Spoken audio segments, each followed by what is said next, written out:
Hello అండి. Welcome back to our channel Manohari vlogs.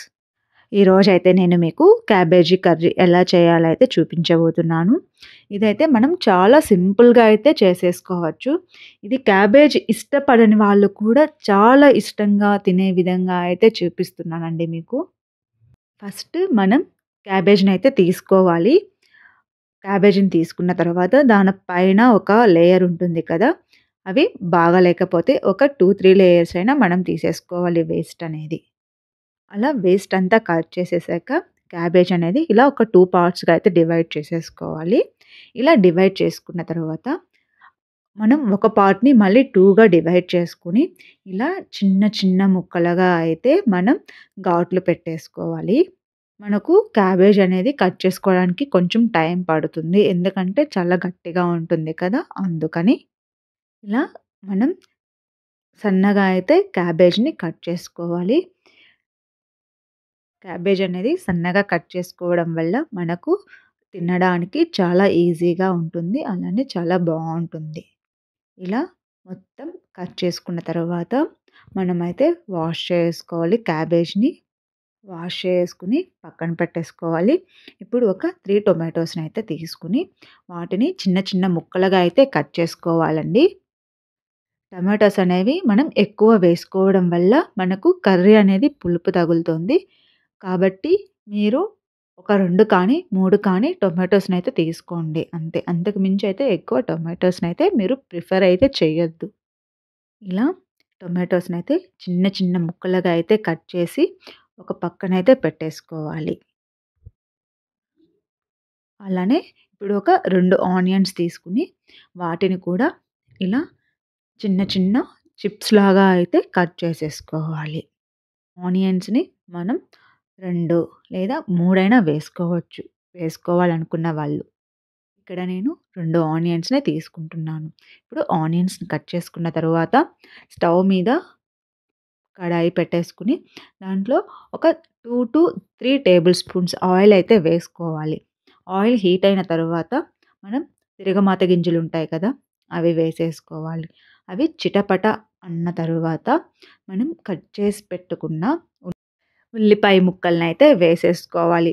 ఈ ఉల్లిపాయ ముక్కలనేది మనకు అంత గోల్డెన్ బ్రౌన్ కలర్‌లో కాదు. అలా అని మరి పచ్చిగా కాదు. ఒక మాదిరి దోరగా అయితే వేయించుకోవాలి.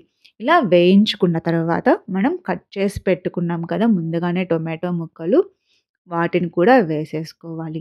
వేసుకున్న తర్వాత పసుపు, కారం, ఉప్పు ఈ మూడిటిని కూడా వేసుకొని బాగా మిక్స్ చేసుకోవాలి. కారం అనేది మీకు ఎంత సరిపోతుందో అంతే వేసుకోండి. ఇక్కడ నేను ఒక స్పూన్ వేసుకున్నాను.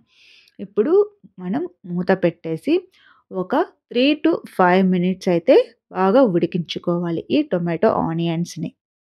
అలా ఉడకడం వల్ల మనకు టొమాటో అనేది గుజ్జు గుజ్జుగా రెడీ అవుతుంది.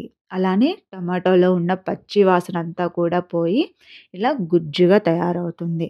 ఇలా మనకు గుజ్జు తయారైన తర్వాత మనం కట్ చేసి పెట్టుకున్నాం కదా! క్యాబేజీ ముక్కలు వాటిని కూడా వేసుకొని చిన్నగా బాగా మిక్స్ చేసుకోవాలి. బాగా మిక్స్ చేయడం వల్ల గ్రేవీ అంతా క్యాబేజీ గ్రేవీ మొత్తం బాగా కలిసిపోతుంది. ఇప్పుడు మనం వాటర్ పోయకుండా ఫస్ట్ మూత పెట్టేసుకొని ఒక 5 మినిట్స్ అయితే ఉడికించుకోవాలి.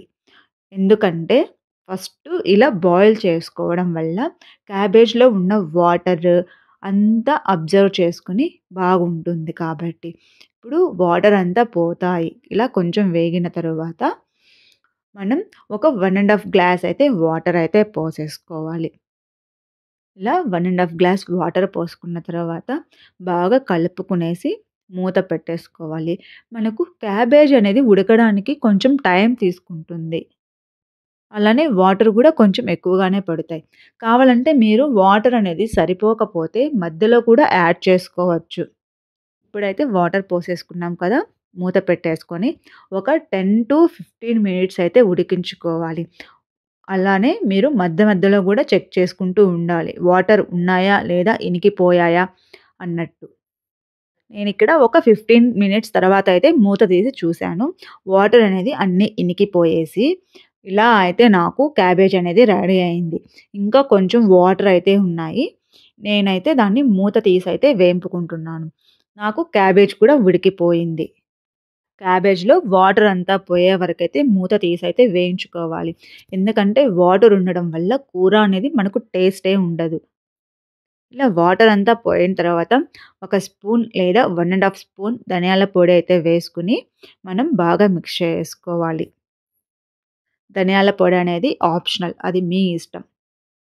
ఇక ధనియాల పొడి వేసి బాగా మిక్స్ చేసుకున్న తర్వాత మనం కొత్తిమీర అనేది వేసేసుకొని ధనియాల పొడి వేసాక ఒక 2 మినిట్స్ అయితే మనం చిన్న మంట కింద అయితే వేయించుకోవాలి.